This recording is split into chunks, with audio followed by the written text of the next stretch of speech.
नमस्ते। आज हम दोबारा से आ गए हैं भगवत गीता की मेरी आज की टीचिंग्स को, जो भी मैंने पढ़ा है आपको समझाने के लिए। तो फर्स्ट है हमारा academic knowledge, scholarship, higher position etcetera are all useless in solving the problems of life. Help can only be given by a spiritual master like Krishna. तो यहाँ पे जैसा कि हमने लास्ट वीडियो में बात करी थी, जो हमारी डिग्रीज है या फिर जो हमारे को स्कूल में सब पढ़ाया जाता है, अनटिल एंड अनलेस हम लोग किसी गुरुकुल टाइप स्कूल में जाता है जहाँ पे हमारे को रिलीजन एंड जो स्कॉलरली हमारी भी पढ़ाई होती है, एजुकेशनल डिग्री वाली होती है या क्लास 10th 12th वाली जो होती है स्कूल में, वो दोनों को साथ में बैलेंस करके पढ़ाया जाए। अगर हम लोग ऐसे स्कूल में नहीं जाते तो मतलब जो भी हमारी एकेडमिक एक्सेलेंस है, जो भी हमने अपने फेवरेट सब्जेक्ट में एक्सेल करा है, जैसे हमने इकोनॉमिक्स पढ़ी, पॉल साइंस पढ़ी, साइकोलॉजी पढ़ी, मैथ्स पढ़ी, साइंस पढ़ी, एफएसटी पढ़ी, वो सब हमारे को या स्कॉलरशिप्स जो है हमारे को जॉब मिल गई या फिर हम लोग आईएएस भी बन गए, ये सब चीजें हमारी लाइफ की जो प्रॉब्लम्स है कि हम लोग बहुत ज्यादा परेशान रहते हैं या हमारे को बहुत ज्यादा डाउन फील होता है या हमारे इमोशंस हमारे कंट्रोल में नहीं है, तो हम लोग बहुत ही ज्यादा जल्दी किसी से भी अटैच हो जाते हैं कि एक दिन बात करिए एंड सेकेंड डे से हम लोग सामने वाले के मैसेजेस का वेट कर रहे हैं, या फिर हम लोग बिल्कुल ही एकदम कोई सा भी हमारे साथ कुछ भी ऐसा वियर्ड बिहेवियर हो रहा है। ये जो हमारी प्रॉब्लम्स होती है लाइफ की, हमारी लाइफ में तो सब कुछ बुरा ही होते जा रहा है, सब कुछ अच्छा ही होते जा रहा है, पता नहीं अचानक से एक दिन सब खराब ना हो जाए। ये जो हमारे फियर होते हैं, जो हमारा एंगर होता है, ये सब जो चीजें होती हैं, जो हमारे नेगेटिव इमोशंस होते हैं, ये सब होती है हमारी लाइफ की रियल प्रॉब्लम्स, जो कि हम लोग इस सब एजुकेशन से या इस डिग्री से फलाना फलाना मैंने डिग्री करी तो उस सब से हमारा सॉल्व नहीं होगी। इवन इफ अगर हमने साइकोलॉजी की भी डिग्री करी तो हम उससे अपने मेंटल हेल्थ को ट्रीट करते हैं, हम अपने लाइफ की प्रॉब्लम्स को सॉल्व नहीं कर सकते। लाइफ में इमोशंस, ऑब्वियसली एक सेट ऑफ इमोशंस हमारी प्रॉब्लम्स होते हैं, बट उसके अलावा फैमिली अटैचमेंट्स, इधर उधर का सब कुछ काम वगैरह, ये सब भी हमारी प्रॉब्लम्स रहती है। तो ये सब कुछ जो हमारे इससे जो हमारे ओवरकम करने में हेल्प करते हैं, वो यहाँ पे लिखा हुआ है एक spiritual, real spiritual master, true गुरु की जरूरत होती है, जैसे कि अर्जुन के लिए कृष्ण जी थे। सेकंड है हमारा अ स्कॉलरली ब्राह्मण, expert in all subjects of Vedic knowledge, is unfit to become a spiritual master without being a Vaishnav or expert in science of Krishna consciousness. But a person born in a family of lower caste can be a spiritual master if he is Vaishnav. तो वैष्णव का मतलब हम लोग समझ लेते हैं पहले। वैष्णव का मतलब होता है जो एक विष्णु भगवान का जो डिवोटी भक्त होता है, उसे कहते हैं वैष्णव। जो अपने आप को भगवान नहीं समझता, एक मायावादी थ्योरी होती है जो कहते हैं कि ये जो हम लोग और जो भगवान है ना, वो एक ही है। मतलब ऑफ कोर्स हमने भी सुना होगा कि हम लोग स्मॉल पार्टिकल्स होते हैं, बट जो मायावादी थ्योरी होती है उसके हिसाब से भगवान और हम एक ही है। हम में ही भगवान है, भगवान में ही हम है। बस हम लोग एक माया इल्यूजन होता है ना, हम लोग इग्नोरेंस के चलते वो हम लोग समझ नहीं पाते कि हम भगवान है, हमारे अंदर ही भगवान वास करता है। भगवान, दुनिया और हम तीनों सेम ही चीजें हैं। एक तो ये थ्योरी होती है, और एक होती है वैष्णव की थ्योरी, जो बिलीव करती है कि हम भगवान हमसे काफी ऊंचा है, हम लोग बस भगवान का एक पार्ट है, हम लोग भगवान के बालों के बराबर भी नहीं है। भगवान को हमारे को बस सेवा करनी है भगवान की, हम लोग उनके सर्वेंट है, वो हमारे मास्टर है। मास्टर और सर्वेंट, या फिर अब जैसे भी भाई, कुछ लोग ऐसे कृष्ण जी को एज अ भाई भी पूछते हैं, कुछ लोग एज अ लवर भी पूछते हैं, कुछ लोग एज अ फ्रेंड भी पूछते हैं। तो आप कुछ भी रिलेशन रखो, बट अपने आप को भगवान मत बोलो। तो मायावादी थ्योरी भगवद गीता में बिल्कुल ही डिनाई कर रखी है कि ऐसा कुछ भी नहीं है। तो हाँ, यहाँ पे ये लिखा हुआ है वैष्णव यही होता है जो विष्णु जी को पूछते हैं, उनको अपने आप को नहीं मानते हैं। और साथ में वो ऐसे विष्णु जी के किसी भी अवतार को भी कह सकते हैं, उनको भी वैष्णव कहते हैं। जो बिल्कुल नाम जाप करते हैं, अच्छे से रहते हैं, नॉनवेज वगैरह नहीं खाते हैं, फिर सारा गीता वगैरह फॉलो करते हैं। जस्ट रीड नहीं करते हैं, वो अपनी लाइफ में प्रैक्टिकली इम्प्लाई भी करते हैं, उसे एक्चुअली फॉलो करते हैं। ये होते हैं वैष्णव लोग, ठीक है। तो यहाँ पे लिखा हुआ है कि अगर एक जिसने वेद सब पढ़े हो, वेद उपनिषद अच्छे से बिल्कुल टॉप लेवल की नॉलेज हो उसके पास, वो ब्राह्मण नहीं हो अपने कास्ट से, अगर ऐसा एक ब्राह्मण वैष्णव नहीं है, मतलब विष्णु जी के किसी अवतार या विष्णु जी की पूजा नहीं करता, एक अच्छा भक्त नहीं है, तो तभी भी वो स्पिरिचुअल मास्टर नहीं हो सकता। मतलब कुछ जैसे गुरु वगैरह होते हैं वो नहीं हो सकता। बट अगर एक लोअर कास्ट का इंसान, जैसे शूद्र या अनटचेबल जाति का इंसान, ऐसे तो कास्टिज्म आज के टाइम पे भी गंदी बात होती है, बट यहाँ पे लिखा हुआ है, मैं आपको लिटरली बता रही हूँ उसकी ट्रांसलेशन क्या है। बट अगर एक किसी लोअर कास्ट का इंसान विष्णु जी को पूछता है, एक वैष्णव है, तो हम लोग उसको एक स्पिरिचुअल मास्टर कंसिडर कर सकते हैं, क्योंकि एक स्पिरिचुअल मास्टर बनने के लिए, एक गुरु बनने के लिए, बाकी लोगों को अध्यात्म की तरफ डेविएट करने के लिए, एक स्पिरिचुअल मास्टर, एक वैष्णव होना बहुत ज्यादा जरूरी होता है। एक इंसान को जाति वाति सब बाद में आती है, सबसे पहले हमारा वैष्णव आता है और नॉलेज वगैरह आती है कि उस इंसान में कितनी नॉलेज है। इसके बाद थर्ड है, in many parts of the world there are states which are replete with all facilities of life which are full of wealth and economically developed yet the problems of material existence are still present.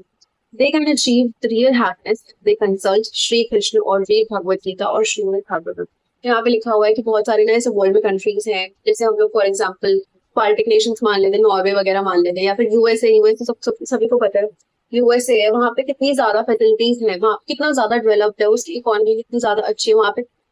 But ऐसा भी तो है वहां पे कि जैसे यार हम लोग देखते हैं कि इंसान अमीर होता है तो उसको ना, जैसे अगर एक लखपति है ना तो उसको करोड़पति बनने का शौक होता है। उसके शौक हर एक इंसान के ना जो शौक होते हैं ना वो उसकी हैसियत से ज्यादा ही होता है आज के टाइम पे। तो ये होती है हमारी मटेरियल ऐसे मटीरियलिस्टिक जो हमारा नेचर होता है कि हमारे को एक्स्ट्रा चाहिए। एंड हमारे को एक्स्ट्रा चाहिए ये नहीं कि हमारे को नॉलेज के उसमें एक्स्ट्रा चाहिए, हमारे को स्पिरिचुअल उसमें एक्स्ट्रा चाहिए। हमारे को एक्स्ट्रा चाहिए कि हमारे पास एक लबूबू है तो हमारे को उससे बड़ा वाला लबूबू चाहिए। ऐसा अपने फ्रेंड के उसमें बोल रही हूँ, ऐसा सीरियसली मत ले लेना, बट लाइक हमारे को हर चीज एक्स्ट्रा चाहिए। अगर हमारे पास एक वैगन आर है तो उसके बाद हमारे को चाहिए रहेगा कि हमारे को उससे बेटर गाड़ी मिल जाए, स्कॉर्पियो मिल जाए, उसके बाद फिर हमारे को रहेगा हमारे को जी वैगन मिल जाए, उसके बाद फिर मर्सिडीज का रहेगा। ऐसे कर करके जो हम लोग है ना हमारी इच्छाएं बढ़ती ही रहती हैं। तो यहाँ पे बस वही लिखा हुआ है कि ऐसे कितने ज्यादा लोग हैं जो इकोनॉमिकली डेवलप्ड है बट फिर भी वो लोग खुश नहीं है, उनको एक्स्ट्रा कुछ चाहिए रहता है, उनके अंदर एक डेस्परेशन है और कुछ अचीव करने की। और वहां पे लिखा हुआ है कि ऐसे ही इन लोगों को अगर जो रियल हैप्पीनेस चाहिए ना, सब कुछ होते हुए भी जो लोग ऐसे बिल्कुल ऐसे एकदम उदास ऐसे निराश टाइप के रहते हैं और कुछ ज्यादा लालची लोग ज्यादा पाने की वो रहती है, तो इन लोगों को रियल हैप्पीनेस ऑब्वियसली अभी तक इन लोगों ने सेंस नहीं करी है, तब तभी इनको ज्यादा ज्यादा चाहिए। इन लोगों को रियल हैप्पीनेस अचीव करने के लिए कहा गया है कि ये लोग श्री कृष्ण की शरण ले लें या फिर भगवत गीता या श्रीमद् भागवतम पुराण है पढ़ लें। फोर्थ है कि इकोनॉमिक डेवलपमेंट और सुप्रीमेसी ओवर द वर्ल्ड और even higher elevation to planetary situation can be finished at any moment of catalyse of material nature. यहाँ पे लिखा हुआ है कि हमारा जो इकोनॉमिकल डेवलपमेंट होती है, मतलब जैसे हमारे पास दौलत शोहरत बिजनेस पूरा एम्पायर खड़ा कर दिया, प्रॉपर्टी लाखों लाखों अरबों अरबों की प्रॉपर्टी हमारे नाम पे है। या फिर हम लोग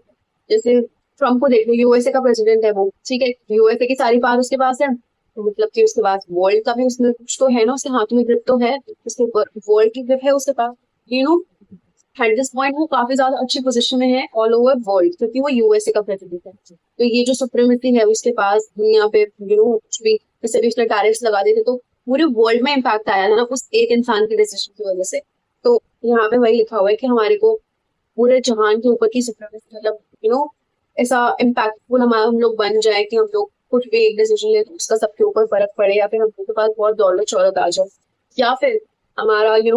मून आजकल बहुत पसंद है, लाइक चांद जो एक ग्रह दशा एस्ट्रोलॉजी में बात कर रही हूँ, नॉर्मल उसमें चांद की बात नहीं करी, या वीनस, इन लोगों को बहुत शुभ माना जाता है, शुभ ग्रह होते हैं। तो हमारी अच्छी प्लैनेटरी ऐसे हमारा एस्ट्रोलॉजी में अच्छा टाइम भी चल रहा हो कि हमारे पास बहुत ही अच्छी दशाएं चल रही हैं ग्रहों की, तो वो भी एक मोमेंट पे आगे खत्म हो सकता है। तो बस एक चुटकी का वेट करना है तुम्हारे को कि मतलब तुम्हारे जब अच्छे अच्छे वो सब खत्म होएंगे तब तुम्हारा सब बर्बाद हो जाएगा। एक जो हमारी मटेरियल नेचर होता है ना, मतलब ये जो भी हमारे को एक्स्ट्रास मिल रखा है ना, जो हमारे को दौलत शोहरत मिल रखी है, या फिर जो हमारे सक्सेस आ रखी है, जो भी हमारे बॉडी को हमारे जो सेटिस्फाई करती है, सोल को नहीं, जो बॉडी को सेटिस्फाई करती है, बॉडी नीड्स को सेटिस्फाई करती है, तो बस एक चुटकी में खत्म हो सकता है, क्योंकि ये सब मटीरियलिस्टिक है, ये सब माया के अंदर आता है।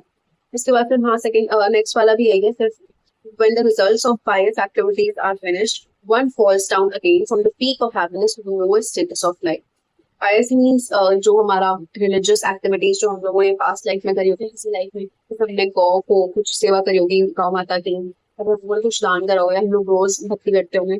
एक टाइम के बाद हो सकता है कि हम लोग बेकार इंसान बन जाए। तो हमारा ना जो हमारे पुराने जो कर्म हैं, जो अच्छे हमारे जो लोगों ने अच्छे कर्म करे हुए हैं, उसका जो एक टाइम के बाद आके उनका फल जब खत्म होता है ना, तो इंसान मैक्स खुशी से बिल्कुल ही जो डाउनफॉल होता है ना उसका, ये पीक ऑफ लाइफ, यहाँ पे हो सकता है उसके पूरे एग्जिस्टेंस का वो बेस्ट टाइम चलेगा, वो एक चुटकी लगेगा उससे, वो एक कॉल की लेट होगी जो वो ऐसे धड़ाम गिरेगा, वो जो डाउनफॉल फिर होगा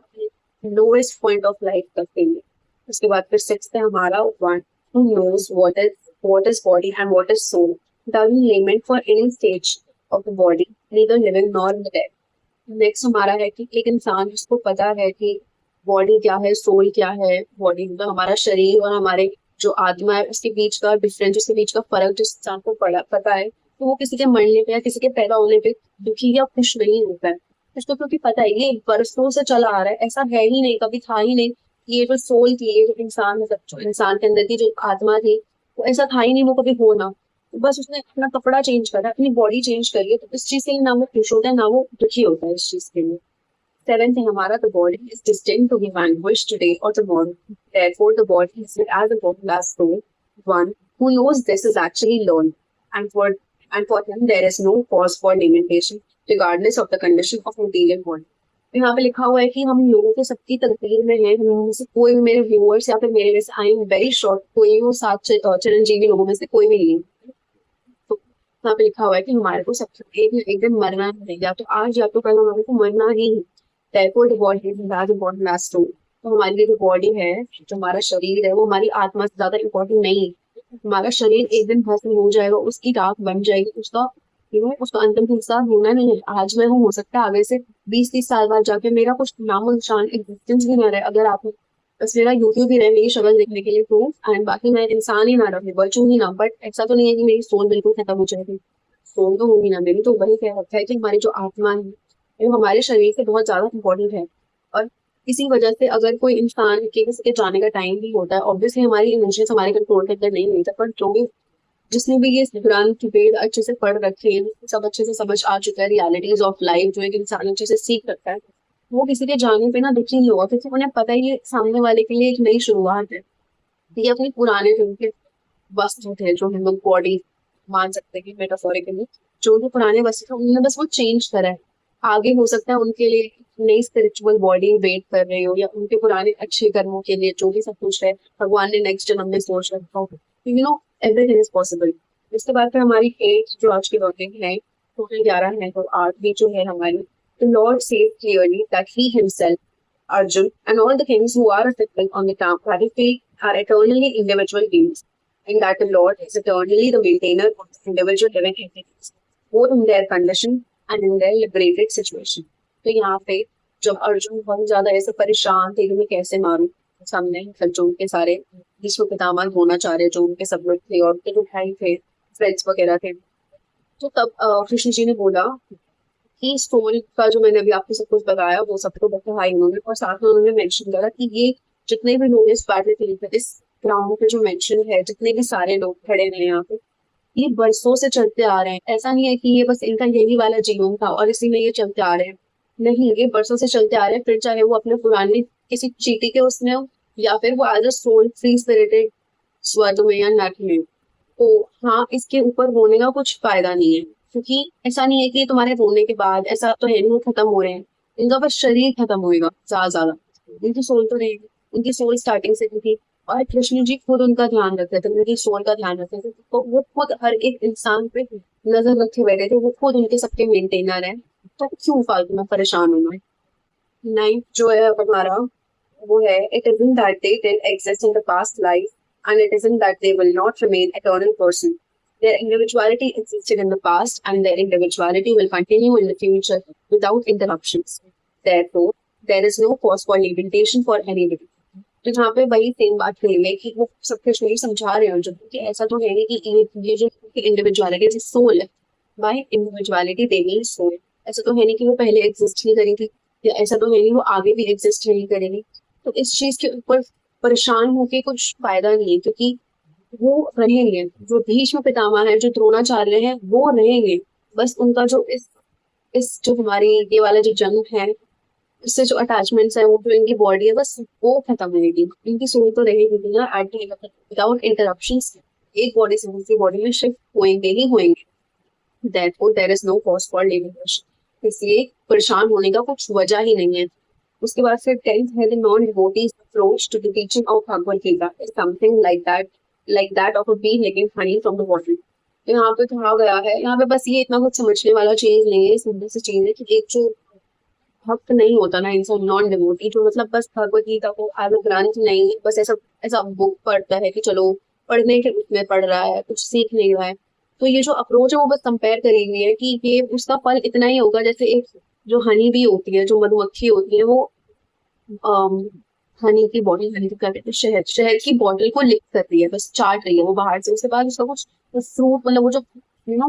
मीठापन या जो हनी का फ्लेवर होता है वो तो मधुमक्खी को लग नहीं रहा है ना। बस ऐसा ही है कि वो बस पड़े जा रहा है, इंसान जो घर पे नहीं है उसको कुछ फल ना मिल रहा है, ना उसका जिंदगी कुछ बेटर हो रही है, ना वो जिंदगी में अप्लाई करता है, ना वो उससे कुछ सीख रहा है। अच्छा, जो हमारा last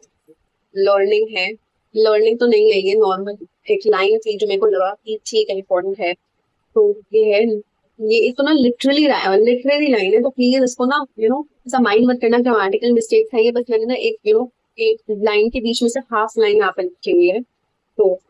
not can Gita be touched by persons who invite the very existence of the law. तो यहाँ पे कहा गया है कि गीता जो हमारा ग्रंथ है, ये जो है गीता, ये एक ऐसा इंसान छू भी नहीं सकता जो भगवान में, भगवान की जो एग्जिस्टेंस है कि भगवान होते हैं उसमें भी ना मानता हो, या उसके बिल्कुल खिलाफ हो, या भगवान के आइडिया के ही बिल्कुल खिलाफ हो, बिल्कुल ही विरोध करता हो, बिल्कुल ही भगवान को दिल से हेट करता हो। यहाँ पे बस ये लिखा हुआ है कि अगर आपको गीता पढ़नी है ना, उसके लिए भी आपका दिल दिमाग सब रेडी होना चाहिए, सब शुद्ध होना चाहिए। मतलब मेरे पास एक था, एक दो गुरु आए थे मेरी लाइफ में, उन्होंने मुझे कहा था कि क्या कहते हैं, जो हमारी जो गीता जो है ना, कोई भी इंसान ऐसे ही नहीं पढ़ सकता, या कोई भी इंसान के ना पास गीता ऐसे ही नहीं आ जाती है, या कृष्ण भक्ति जो होती है वो ऐसे ही नहीं आ जाती। अगर आपको भगवान ने खुद ने चूज करा है ना, वो तभी आपके पास आ जाती है। और वैसे अगर ये वीडियो अगर आप ये अभी तक देख रहे हो ना, इसका मतलब है कि ये भगवान का ना कुछ तो इशारा है। एंड ये मैंने समझा कि अगर मैं ये चैनल शुरू करा है ना, इसका मतलब है ये कुछ इशारा है। मैंने बिल्लागिरी करने के लिए शुरू नहीं करा ये, अगर मैंने शुरू करा हो सकता है इसमें मेरा भी बेनिफिट हो, क्योंकि मेरे को बेनिफिट मिल ही रहा है कि यूट्यूब चैनल पे कंसिस्टेंट रहने की वजह से ही मैं रोज गीता पढ़ रही हूँ। वरना बीच में तो ऐसा होता था कि मेरा स्किप ही हो जाता था। जैसे अगर आज मेरा शेड्यूल थोड़ा बिजी है तो मैं स्किप कर देती थी, बट अब ऐसा नहीं होता है। हर चीज के पीछे एक रीजन है। अगर अपनी गीता के या भगवान के भक्ति के आसपास भी है, तो इसका मतलब है कि ईश्वर ने स्वयं आपको चुना है। बाकी हाँ, आज के लिए बस इतना ही। जय श्री कृष्ण।